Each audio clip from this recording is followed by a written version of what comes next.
নাসিরউদ্দিন পাটোয়ারির বিরুদ্ধে যদি মামলা দেওয়া হয়, বাংলাদেশে শত শত নাসিরউদ্দিন পাটোয়ারি মুখ তৈরি হবে। আমরা এমন একটা দেশের দিকে যাচ্ছি যেখানে আপনি চাঁদাবাজকে চাঁদাবাজ বলতে পারবেন না। চাঁদাবাজকে চাঁদাবাজ বললে আপনার বিরুদ্ধে মামলা দেওয়া হবে। সেই পুরনো কায়দা, সেই পুরনো সিস্টেম, কিন্তু তারা ভুলে গিয়েছে এই প্রজন্মের সাথে সেই পুরনো কায়দায় আচরণ করে লাভ নাই।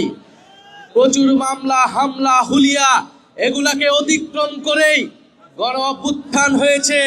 জাতীয় নাগরিক পার্টি শহীদের রক্তের উপর দিয়ে বাংলাদেশে প্রতিষ্ঠিত হয়েছে। ফলে যদি আজকে নাসিরউদ্দিন পাটোয়ারির মুখ বন্ধ যদি তারা মামলা দিয়ে করতে চায়, তাহলে তারা বড়ই ভুল করছে। আজকে নাসিরউদ্দিন পাটোয়ারির বিরুদ্ধে যদি মামলা দেওয়া হয়, বাংলাদেশে শত শত নাসিরউদ্দিন পাটোয়ারি মুখ তৈরি হবে। পুরো বাংলাদেশ চাঁদাবাজদের বিরুদ্ধে রুখে দাঁড়াবে, রাজপথে দাঁড়িয়ে যাবে। এবং পুরো বাংলাদেশের তরুণ ভোটাররা, পুরো বাংলাদেশের সাধারণ মানুষ হ্যাঁ ভোটের পক্ষে ভোট দিয়েছে, সংস্কারের পক্ষে ভোট দিয়েছে, কিন্তু তারা সংস্কার বাস্তবায়ন না করার নানা ধরনের ফন্দি এই সরকার আসছে। তারা গণভোটের বৈধতাকে আদালতে নিয়ে যেয়ে প্রশ্নবদ্ধ করছে আদালতকেও এবং গণভোটকেও।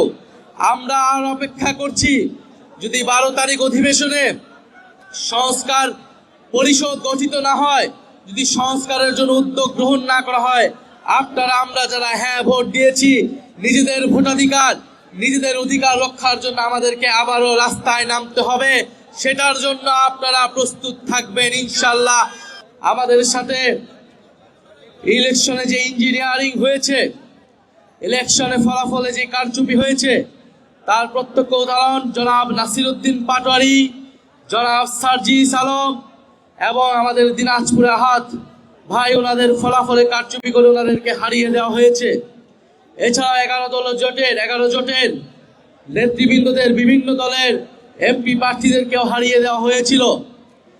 আমরা গণতন্ত্রের সাথে রাষ্ট্রীয় স্থিতিশীলতার স্বার্থে এই ফলাফল নিয়ে আমরা 2টি শপথ নিয়েছি, কিন্তু সরকার দল যারা সরকার গঠন করেছে তারা একটি শপথ নিয়েছে। তারা এই নির্বাচনের পরে শপথের দিনই তারা জনগণের প্রতি যে কমিটমেন্ট, সেই কমিটমেন্ট তারা ভঙ্গ করেছে। আমরা দেখছি তারা বিভাজন তৈরি করছে, তারা মামলা হামলার পথে হাঁটছে এবং তারা সংস্কারের বিপক্ষে, বিচারের বিপক্ষে দাঁড়িয়েছে। আজকে এক শহীদ পরিবারের মা এসেছেন, আরো অনেক জুলাই যোদ্ধারা এখানে এসেছেন। আমরা দেখছি এই সরকার আসার পরে ট্রাইব্যুনালের চিফ প্রসিকিউটরকে পাল্টে দেওয়া হয়েছে। কেন পাল্টে দেওয়া হলো আমরা জানি না। একজন দলীয় ব্যক্তিকে, একজন অযোগ্য ব্যক্তিকে চিফ প্রসিকিউটর দিয়ে এই বিচার, এই জুলাই গণহত্যার বিচারকে প্রশ্নবিদ্ধ করার চেষ্টা করা হচ্ছে।